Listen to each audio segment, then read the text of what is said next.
Optar pela paz ou não, configura-nos. Optar pelo bem ou não, também nos configura.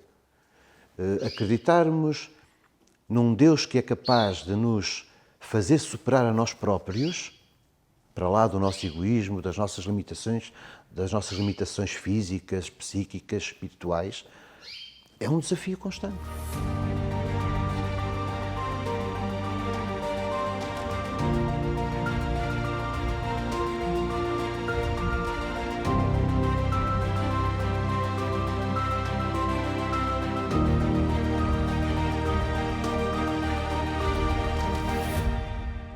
Nós estamos aqui com o Frei Vinhas franciscano e nós vamos conversar mais um pouco sobre São Francisco. Quem já assistiu o primeiro episódio, pode continuar agora a conhecer mais sobre este santo tão querido de toda a população. Frei Vinhas, uma coisa que as pessoas às vezes falam um pouco, assim, eu pelo menos não percebo muito, são os estigmas. As marcas que São Francisco recebeu, e mesmo assim se manteve humilde, mas as marcas do sofrimento que ele não encarava como uma marca de sofrimento, mas como uma marca de amor. Como é que você pode explicar para a gente assim, essa questão dos estigmas que às vezes as pessoas ficam meio confusas? Os estigmas como expressão extraordinária, física, têm muito a ver também com o substrato psíquico de cada um. Porque nós ficamos muito no maravilhoso, mas esquecemos-nos que Francisco configurou a sua vida desde o início, digamos, da sua conversão, se quisermos, desde aquele encontro com um ícone que estava em ruína, nas igrejas que estavam em ruínas. A configuração com Cristo aconteceu ao longo de toda a vida. Portanto, aquilo que aparece depois como uma configuração efetiva, visível, exterior, física, que há testemunhos testemunhos de quem viu, porque ele resguardou-se muito. Os biógrafos são muito sintéticos na exposição dos estigmas. Ele reservou-se muito. E só na morte dele temos um relato de Santa Clara viu os estigmas que se mantiveram impressos mesmo depois da morte. Agora, essa expressão física extraordinária, penso que é a expressão visível de uma configuração interior muito mais profunda, que é... Fazer-se semelhante a Cristo. Exatamente. Que ao fim e ao cabo é toda a nossa vocação batismal. Nem todos teremos os estigmas visíveis, mas Paulo também fala dos estigmas e fala das marcas da paixão ou das marcas da entrega de Jesus. E isto, a nós cristãos, devia configurar-nos completamente. Nós não seguimos nem este, nem aquele, nem o outro. Nós seguimos Jesus Cristo. E seguimos-lo não como um mestre espiritual muito importante da antiguidade, entre outros, mas nós fazemos profissão de fé de que Jesus Cristo é Deus e está vivo. E isso é um desafio intelectual enormíssimo. Enormíssimo. Porque nós tendemos por um lado, queremos tudo muito maravilhoso, muito fantástico, muito imediato, e por outro, temos uma resistência cética tremenda à ação de Deus em nós. E então, quando falamos da ressurreição, da vida eterna, da configuração cristã com o Cristo ressuscitado, nós não somos capazes de imaginar. Ou se quisermos, só conseguimos imaginar pelo excesso, pelo fantástico, porque a vida do dia-a-dia que nos configura nesta caminhada cristã, isso é a estigmatização. Os sinais, optar pela paz ou não, configura-nos.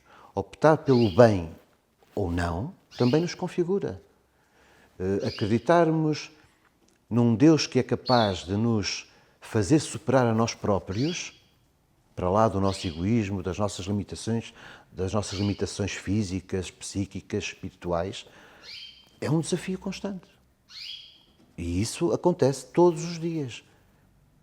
Toma a sua cruz e siga-me. É uma belíssima expressão do Evangelho. A cruz, neste caso, não é só a dimensão do sofrimento e da dor, mas tem a ver com uma configuração de uma entrega de vida. Fazer sentido com aquilo que nos é dado. Você falou de São Paulo fala da configurar até a mente, né? Não sou físico, a mente, A metanoia tem a ver precisamente com essa mudança de compreensão e de nos colocarmos diante daquilo que vai acontecendo. Claro que depois temos a metanoia nas práticas piedosas e religiosas da Quaresma, se quisermos, na dimensão do treinarmos-nos como os atletas, que Paulo usa essa imagem, como os atletas, os desportistas treinam, mas eu também posso dizer como os artistas treinam arduamente, o cristão também devia treinar. Nós estamos no tempo dos ginásios. Sim. Treinamos tudo e mais alguma coisa, todos os músculos e toda a alimentação e tudo mais. E espiritualmente, porque é que não temos este treino? Podemos treinar. Ou essa vontade, né, de estar configurada. A vontade do treino espiritual é como a vontade do ginásio. Queremos os resultados imediatamente. Mas não, é preciso tempo, é preciso viver, é preciso errar, é preciso aprender. Eu queria saber do Frei, e se me permite, o que é o chamado que recebeu para ser franciscano? O que lhe trouxe para essa vida franciscana, para esse carisma? Eu sei que deve ser muitas coisas, mas assim, qual foi aquele momento que sentiu o caminho é por aí? Sinceramente não sei. Não sei. Porque o discernimento ao longo do tempo é feito através de mediações, de pessoas, de acontecimentos. Houve um acampamento vocacional aqui na Mata de Montariol em 1990, que tudo me chamou a atenção para exatamente a possibilidade da vivência do Evangelho. Já no grupo de jovens na Guarda tinha acontecido dar-me conta do Cristo e não de Cristo. O Cristo é muito concreto. E essa foi uma das características que me chamou a atenção naquele grupo de jovens e que me perturbou, ou seja, inquietou-me perceber o concreto da pessoa de Jesus. E ainda continuo nessa pesquisa, nessa procura existencial e nessa procura teológica e intelectual, porque Cristo é desafiador. A profissão de fé em Jesus, como o Cristo de Deus, é um desafio à vivência e à inteligência. Digo porque podia ser dominicano, podia ser diocesano, podia ser, mas escolheu ser franciscano. Diocesano eu já sabia que não ia por ali. Não era a forma... tinha muito contacto com o meu pároco, depois com a pastoral juvenil na Guarda, tive muito contacto com alguns sacerdotes, mas não me chamava a atenção ser padre. O ser padre, de outra maneira, sim. Houve um caso muito curioso com um confessor que eu disse que estava com inquietações de ser religioso e ele respondeu-me: mas pode ser religioso sendo padre diocesano. E eu disse: o outro tipo de religioso. Não sabia bem a diferença, mas sabia que o meu caminho não era por ali.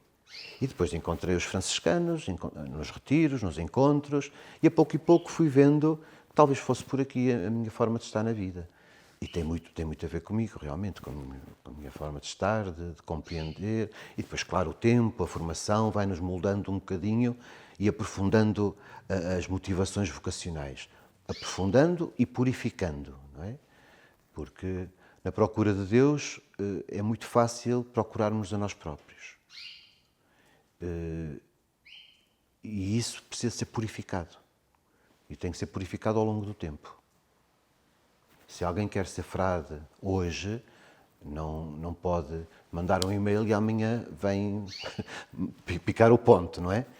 É preciso tempo. Frade ou outra vocação qualquer. É preciso tempo, vida, vivência, convivência, identificação ou não. Aí é que está o discernimento. Identificação ou não com o projeto de vida. Claro que este projeto de vida franciscano tem imensas potencialidades. Nunca se consegue viver tudo num ano ou em 10 anos. Não se consegue. Nós precisamos... Tem quantos anos de... Eu professei em 94, a primeira vez, e este ano faço 25 anos de ordenação presbiteral. Portanto, 25 anos de padre. Bodas de prata.